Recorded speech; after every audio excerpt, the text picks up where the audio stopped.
నిజంగా ఈ కార్యక్రమం ఉదయం 7 గంటలకు ప్రారంభమైందండి. 7 గంటల నుంచి దాదాపుగా ఇప్పుడు 10 అవుతోంది. ఇంత అద్భుతంగా ఇంతమంది జనాల లోపలికి ఈ కార్యక్రమం వెళ్ళడానికి అటు సోషల్ మీడియాలో కావచ్చు, ఇటు ఆఫ్లైన్లో కావచ్చు, పొద్దున్న నుంచి చాలా మంది వచ్చారు, వెళ్తున్నారు. లహరి గారు చాలా ధన్యవాదాలండి. నిజంగా ఎంతోమంది సోషల్ మీడియా ఇన్ఫ్లుయెన్సర్స్ అందరూ కూడా ఈ కార్యక్రమం ఉంది, దీనికి రండి, ఇది చాలా అవసరం అని చెప్పేసి స్వతహాగా వీడియోలు చేసి పోస్ట్ చేశారు, రమ్మని ఆహ్వానించారు. ఇక్కడ కూడా చాలా మంది మార్నింగ్ నుంచి వస్తున్నారు, వెళ్తున్నారు. సంబంధం ఏంటయ్యా అంటే వీళ్ళందరికీ ఒక ధర్మ సంబంధం మాత్రమే, ఇంకేం లేదు. ఒక విషయం ఏంటంటే నిన్న రాత్రి పిల్లలందరూ కాషాయపు జెండాలు కడుతున్నారు రోడ్ల పైన.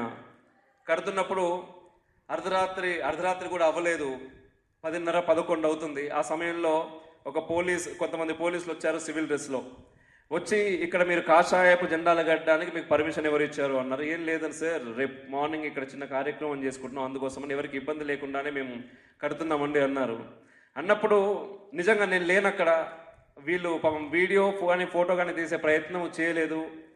అది బాధపడాలా లేకపోతే అది అర్థం కాలేదు. ఎందుకంటే ఆ పోలీస్ అధికారులు మాట్లాడినటువంటి మాట ఏంటంటే, మీరు రంగు మార్చి జెండాలు పెట్టుకోరు అన్నారట. ఎక్కడ బ్రతుకుతున్నాం మనం?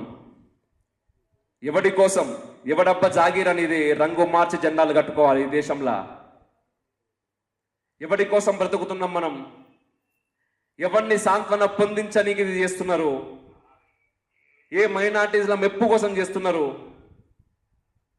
పిల్లలు ఈరోజు నిజంగా చెప్తున్నా, ఈరోజు పొద్దున్న నుంచి ఇప్పటికీ దాదాపు ఒక 2.5-3 వేల మంది పిల్లలు ఫ్లోటింగ్ నడుస్తూ ఉన్నది ఇక్కడ. ఆ పిల్లల్లో ఎంతో మంది నిజంగా గోరక్షకులను మనం గర్వంగా చెప్పుకుంటున్నాం. లవ్ జిహాదుల గురించి పోరాడుతున్నారని చెప్తున్నాం, దేవాలయాల గురించి పోరాడుతున్నారని చెప్తున్నాం, ఇంకా ఏదేదో చెప్తున్నాం. కానీ వీళ్ళందరిపైన కేసులు ఉన్నాయి, వీళ్ళందరిపైన క్రిమినల్ కేసులు కూడా ఉన్నాయి కొందరిపైన. ఆ కేసుల నుంచి బయటకు రాలేక పోలీస్ స్టేషన్ల చుట్టూ తిరిగి ఎక్కడికి పోవాలనో అర్థం కాలేక ఇంటి నుంచి సపోర్ట్ ఏమో ఉండదు. మధ్యతరగతి కుటుంబాలు, బిలో మధ్యతరగతి కుటుంబాలు, ఏ నాయకుడు వీళ్ళతో లేడు, ఏ నాయకుడు వీళ్ళకి సపోర్ట్ చేయడు. ధర్మాన్ని వాడుకొని ఎదుగుతున్నారు నాయకులు, ఆ ధర్మం కోసం పోరాడుతున్నారు. గ్రౌండ్ లెవెల్లో పిల్లలేమో బలి అవుతున్నారు. ఇట్లాంటి వాళ్ళ కోసం మనం నిలబడాల్సినటువంటి అవసరం ఉన్నది. నిజంగా రిఫ్లెక్షన్ సనాతన కాంగ్రెస్ వేదికగా నేను చెప్తున్నా, నాయకులని ఎదిరించండి, నాయకులని ప్రశ్నించే ప్రయత్నం చేయండి. మన ఓట్లతో అధికారం సంపాదిస్తున్నారు నాయకులు. అధికారం మీదకి వచ్చిన తర్వాత ఎవరి ఓట్లయితే వాళ్ళను అందలు ఎక్కిస్తున్నాయో వాళ్ళను మర్చిపోతున్నారు. వాళ్ళని మర్చిపోతే మళ్ళీ వాళ్ళు దిగుతారు అనే విషయాన్ని మనమే గుర్తు చేయాలి. 5 సంవత్సరాల తర్వాత వస్తుంది కదా అనే విషయం కాదు. 5 సంవత్సరాలు అవసరం లేదు. ఖచ్చితంగా ఇదంతా కావాలి అంటే మనం సంఘటితం కావాలి, మన శక్తి ప్రపంచానికి తెలియజేయాలి. అందుకోసమే ఈ కాంక్లేవ్, ఈ ప్రయత్నం.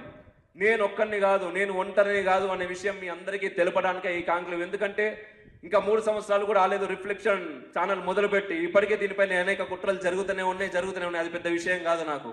ఎందుకంటే ఒక ఛానల్ తీసేసి ఈరోజు 9 ఛానల్ ఉన్నాయి రిఫ్లెక్షన్. ఎన్ని తీస్తారో తీయని చూస్తా, బరాబర్ యుద్ధం చేయడానికి సిద్ధంగా ఉన్నా నేను, దానిలో సందేహం లేదు. కాకపోతే ఒక విషయం, నేను యుద్ధం చేస్తున్నది కేవలం అంటే బయట శత్రువులతో కాదు, అంతర్గతంగా శత్రువులు ఉన్నారు. ముఖ్యంగా రాజకీయ నాయకుల పేరు మీద మనకు శత్రువులు ఉన్నారు. ఆ నాయకుల్లో దొంగలు ఉన్నారు. ఆ దొంగలను ఖచ్చితంగా మనం పట్టుకొని మాట్లాడాల్సినటువంటి అవసరం ఉన్నది. ఎందుకంటే వాళ్ళు ధర్మాన్ని వాళ్ళ రాజకీయం కోసం వాడుకుంటున్నారు. ఖచ్చితంగా చెప్తున్నా, ఈ పార్టీ కాదు, ఆ పార్టీ కాదు, ప్రతి పార్టీలో ఉన్నవాడు చివరికి ఎంఐఎంలో ఉన్నోడు కూడా భగవద్ధ్వజానికి భయపడాల్సిందే. ఒకసారి కాషాయ జెండా మనం పైకి ఎగరేసినామంటే వాడు సెల్యూట్ కొట్టాల్సిందే. ఎందుకంటే ఈ దేశంలో పుట్టిండు అంటేనే వాని తరం హిందూ తరం. ఖచ్చితంగా తమ్ముళ్ళు, నేను ఒక్కరినే మొదలుపెట్టిన రిఫ్లెక్షన్ ఈరోజు మీరు అందరితో డేర్రు. ధర్మం గురించి మీ లోపల కూడా ఒక్కరి దగ్గర నుంచే ప్రారంభమైంది, తొలి అడుగే. కానీ ఈరోజు మీ అందరికి కూడా ఇక్కడ ఇంతమంది ఉన్నారు, ఇంతమంది పెద్దలు మీకోసం నిలబడ్డారు. రాత్రి 10 అవుతున్నది, అవసరం లేదు, వాళ్ళకి రావాల్సినటువంటి అవసరం లేదు. కానీ ఎందుకు వచ్చిర్రు? అరే పిల్లలు ధర్మం కోసం పనిచేస్తున్నారు, వాళ్ళతోటి కలవాలి, వాళ్ళతోటి మాట్లాడాలి, వాళ్ళ విషయాలు తెలుసుకోవాలి, మన ఎక్స్పీరియన్స్ వాళ్ళకు పంచుకోవాలి. అలా పంచుకోవడం ద్వారా ఎవరికి ప్రయోజనం? వాళ్ళకేం ప్రయోజనం? 10 అవుతున్నదంటే ప్రశాంతంగా డిన్నర్ చేసి వండుకోవచ్చు. మన కోసం వచ్చిర్రు. ఆ విషయాలను ఖచ్చితంగా చెప్తున్నా, కేవలం చెవులతో విని వదిలేయకండి. కులం అని చెప్పేసి, హీరో అని చెప్పేసి, పార్టీ అని చెప్పేసి తన్నుకు జావకుర్రి. రేపన్నా నీ అస్తిత్వానికే ప్రాబ్లం వస్తున్నది. పార్టీ అని చెప్పి తన్నుకు జావకండి. హిందూ కలిసి ఉండుర్రి. కలిసి లేకపోతే మనం బ్రతకడం కష్టం. అందుకోసమే బయట ప్రతి బండికి ప్రతి కారుకు మనం స్టిక్కర్లు అంటించినాం. ఏం స్టిక్కర్లు అయ్యా అవి? గడప లోపలే కులం గడప దాటితే, అది మీకు ప్రతిరోజు గుర్తు రావడానికే మీ బండ్లకు ఆ స్టిక్కర్లు అంటించినాం. నిజంగా జమ్మూ కాశ్మీర్లా జరిగింది. ఏమని చంపిర్రు? నీదే కులం అని చంపిర్రా? నువ్వే దేవుణ్ణి కొలుస్తావని చంపిర్రా? లేకపోతే నీదే సాంప్రదాయం అని చంపిర్రా? నీదే పార్టీ అని చంపిర్రా? ఏ హీరో నాయకుడు అని చంపిర్రా? నువ్వు హిందువా కాదా అని చెప్పి ప్యాంటు ఇప్పదీసి భార్యా పిల్లల ముందు చూసి సుంది అయిందా లేదా నీకని చెప్పి కాల్చి పడేసిర్రు. ఇంకా మనకు సిగ్గు లేకుండా కులము కులము కులం అని తన్నుక చస్తున్నాం ఈ దేశంలో. ఎందుకోసం తన్నుక చస్తున్నాం? ఎవరు తన్నుక చచ్చేలా చేస్తున్నారు? ఓటు బ్యాంకు రాజకీయాలు చేస్తున్నారు మన అడ్డం పెట్టి. ఇప్పటికన్నా మనం తెలుసుకోకపోతే కష్టం. తెలుసుకునే ప్రయత్నం చేయర్రి, కలిసి ఉండుర్రి. ఆవేశంలో మాటలు వచ్చినాయి, కానీ ఇది నా బాధలో నేను మాట్లాడుతున్నటువంటి మాటలు నిజంగా. ఎందుకంటే ప్రపంచాన్ని చాలా దగ్గర నుంచి చూస్తున్నా, కొన్ని వేల మందితో నిత్యం డైరెక్ట్ గా కలుస్తున్నా, మాట్లాడుతున్నా, గ్రౌండ్ లెవెల్లో తిరుగుతున్నాము. గ్రౌండ్ లెవెల్లో తిరుగుతున్నప్పుడు ఎంతో మంది యువత ధర్మం కోసం ప్రాణాలు ఇవ్వడానికి సిద్ధంగా ఉన్నది. ఆ యువతని ఈ రాజకీయ నాయకులు వాడుకుంటున్నటువంటి తీరు చూస్తే నాకు బాధేస్తున్నది, నిజంగా బాధేస్తున్నది. ఎంతమంది యువత అమ్మ. ఈరోజు మనం మాట్లాడుతూ ఉంటాం ఇంట్లో కూర్చొని, ఏసీ రూమ్లలో కూర్చొని, ఏమున్నది ధర్మానికి, ఏమున్నది దేశానికి, ఏమున్నది, ఎంత మంచిగానే ఉన్నది, ఎక్కడ మంచిగా ఉన్నదయ్యా, ఏడ మంచిగా ఉన్నది? ఒకసారి బయటకు వచ్చి చూడుర్రి, ఏసీ రూమ్ నుంచి బయట కాలు పెట్టి చూడుర్రి. ఒకసారి నీ పిల్ల కాలేజీకి పోతే కాలేజీ నుంచి ఇంటికి వచ్చేదాకా ఆ పిల్లను దగ్గర పక్కన కూసబెట్టుకొని చూడుర్రి, అడుగుర్రి ఏం జరుగుతున్నదో. మీ పిల్లగాళ్ళని అడుగుర్రి ఏం జరుగుతున్నదో, వాళ్ళు చెప్తారు మీకు. ఏం జరుగుతలేదు, అంతా మంచిగా ఉన్నది. వీళ్ళు మాట్లాడుతున్నారు మతోన్మాదులు అని మాట్లాడే ప్రతి ఒక్కరూ ఒక్కసారి తెలుసుకునే ప్రయత్నం చేయర్రి బయట ఏం జరుగుతున్నదో. ఎందుకంటే ఎంత చేసినా ఏం చేసినా నా పిల్లలనే కదా మనం కొట్టుగా చచ్చేది, తన్నుగా చచ్చేది వాళ్ళ కోసమే కదా. ఏ తప్పు చేసినా కూడా అంటే సంపాదన కోసం. ఆ సంపాదన వాడు అనుభవించాలంటే బ్రతికి ఉండాలి కదా ఫస్ట్. వాని బ్రతుకు కోసం మీరు బయట ఏం జరుగుతుందో తెలుసుకోవాలి, తెలుసుకునే ప్రయత్నం చేయాలి. ఇప్పటికీ కులం రొచ్చ కంపులో మీరు వడకుర్రి, బయటకు రండి. హిందువులు సంఘటితం అవ్వకపోతే కుక్కలు లెక్క చేస్తారు. కుక్కలు లెక్క కూడా కాదు, అంతకంటే నీచంగా, ఘోరంగా, హీనంగా చేస్తారు. చెప్తున్నా కదా, చివరికి మీ దహన సంస్కారాలు చేయడానికి మీ శవం కూడా దొరకదు. శవం కూడా దొరకకపోతే నీకు ముక్తి ప్రసాదించదు. మనం ఏమున్నది, భారతదేశం, ప్రపంచం మొత్తం మీద భారతదేశంలో హిందువుగా పుట్టి ఇవన్నీ ఎందుకు చేస్తున్నామంటే ముక్తి కోసమే. ఒకసారి నువ్వు చచ్చినావు, వేరే దేశంలో పుట్టినోనికి ఇవన్నీ ఏముంటాయి? అటు చచ్చిన తర్వాత ఏముంటది? ఏముండదు. ఈ భారతదేశంలో పుట్టినవు అంటే నువ్వు హిందువుగా పుట్టి నువ్వు ప్రాక్టీషనర్ హిందువు అయినావు అంటే కొంతమేర నువ్వు ముక్తికి దగ్గర అయినట్టు. మరి ఆ ముక్తికి కూడా దూరం అయిపోతావు నువ్వు. తెలుసుకునే ప్రయత్నం చేయరి, తెలియజెప్పే ప్రయత్నం చేయర్రి.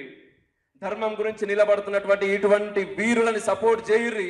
ఒకవేళ మీకు సపోర్ట్ చేసి చేత కాకపోతే మూసుకొని కూర్చోర్రి, కానీ వాళ్ళను ఉన్మాదులని అదని ఇదని అనే మాటలు అనుకోర్రి. ఎందుకంటే వాళ్ళు లేకపోతే ఈ ప్రపంచం ఎట్లుంటుందో తెలుసా? భారతదేశం మీ ఇల్లు ఎక్కడ ఎంతో దూరం కాదు, పక్కన ఉండేటటువంటి బెంగాల్కి వచ్చిర్రు, ఇటు పక్కన ఉన్న ఆంధ్రప్రదేశ్కి వచ్చిర్రు. ఈరోజు తెలంగాణలో హైదరాబాద్ భాగ్యనగర్లో రోహింగ్యాలు ఎంతమంది ఉన్నారు లెక్క చెప్తున్నారు పోలీసు వాళ్ళే. ఎంతమంది ఉన్నారు? వేరే దేశం నుంచి వచ్చినోడు నీ ఇంటికి వచ్చి ఏం చేస్తాడు? నువ్వు చక్కగా ఉండాలని చెప్పి కోరుకుంటాడు. ఆడు మక్కలేరు కాదంటాడు, నీ ఇంట్లో ఏమున్నదో అవన్నీ తీసుకొని పోవాలని చూస్తాడు. వాడే టీఎంసీలో ఒక రోహింగ్యా మహిళ నిలబడ్డదయ్యా ఎలక్షన్స్లా. సిగ్గులేదా మనకు? ఎవరిని ప్రశ్నించాలి మనం? ఫ్రీ బస్సులు కావాలన్నా మనకు 2000 రూపాయలు ఇస్తే మన జీవితాలను తాకట్టు పెడతాం రాజకీయ నాయకుల దగ్గర. దేని గురించి ఆలోచిస్తున్నాం మనం? ఆలోచించుర్రి ఇప్పటికన్నా. ఒక తరం పోతే ఏం కాదు, ఆ తర్వాత తరాలు బాగుంటాయి. మన ముందు తరాలు నిజంగా అమ్మలాంటూ వాళ్ళు కానీ వాళ్ళ ముందు తరం కానీ మేము బాగుంటే చాలు అనుకుంటే ఈరోజు మనం ఉండేటోళ్ళం కాదు. అంతకుముందు తరాలే పోతే పోని ప్రాణం పోతే ఎట్లా రాబోయి మనం మతం మారుతాం అనుకుంటే ఈరోజు హిందూ అనేటోడే ఈ దేశంలో ఉంటుండే కాదు. నా బొట్టు కోసం ప్రాణాన్ని వదిలేసిర్రయ్యా. బొట్టు కోసం ప్రాణాన్ని కూడా వదిలేస్తాడు. ఈరోజు వదిలేస్తారు ఎవరన్నా? బొట్టు పెట్టుకోమంటే నామూసిగా ఫీల్ అవుతున్నాం మనం. ప్రాణాలు వదిలేసిర్రు, ప్రాణాలు బొట్టు కోసం కాదు, ఈ ధర్మం కోసం. ఎందుకంటే ఈ ధర్మం చెప్పింది సర్వే జనా సుఖినో భవంతు అని. ఈ ధర్మం బాగుంటేనే నా పిల్లలు బాగుంటారు అనే నీతి వాళ్ళకున్నది, ఆ జ్ఞానం వాళ్ళకున్నది. కాబట్టి ఈ ధర్మం కోసం వాళ్ళ ప్రాణాలను తృణప్రాయంగా వదిలేసిర్రు ఇట్లా పోతే పోనని.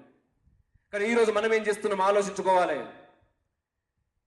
మన తాత మన ముత్తాతలు 1 ఎకరం స్థలం ఇస్తేనే దానికోసం ఎన్నో ప్రయత్నాలు చేస్తామే. అట్లాంటిది ఇంత అద్భుతమైనటువంటి ధర్మాన్ని ఇచ్చిరు. మన జీవితం కలకాలం చాలా బాగా ఉండేటటువంటి, ప్రశాంతంగా ఉండేటటువంటి ధర్మాన్ని దీన్ని ఎంత మేర మనం తీసుకోవాలి, దీన్ని ఎంత మేర మన తర్వాత తరాలకు మనం అందజేయాలి. అందజేసే ప్రయత్నంలో మనం ఎక్కడున్నాం? ఖచ్చితంగా అద్దం ముందు మీరు నిలబడ్డప్పుడు మిమ్మల్ని మీరు ప్రశ్నించుకోరు. రేపటి నాడు నీ పిల్లల ముందు నువ్వు తలదించుకోవాల్సి వస్తుంది. నా మాట రాసి పెట్టుకోరి, పక్కా జరుగుతుంది ఇది. ఈ రోజు నువ్వు ధర్మం గురించి ఏం చేయకపోతే రేపటి నాడు మీ పిల్లలు అడుగుతారు, ఆ రోజు అట్లా అయిందట కదా, ఏం చేసిర్రు మీరు అని. ఏం చేయలే, సంపాదించుకోనికి తిరిగిన ఆ పైసలన్నీ ఈరోజు వాడు ఎత్తుకపోయిండు అని చెప్తే ఛీ అంటాడు. వాడు ఆ డబ్బు చూసి డబ్బు సంపాదించిన వాడిని గొప్పగా ఏం ఫీల్ కాడు నీ పట్ల. దయచేసి ఇది అర్థం చేసుకునే ప్రయత్నం చేయర్రి. జై హింద్.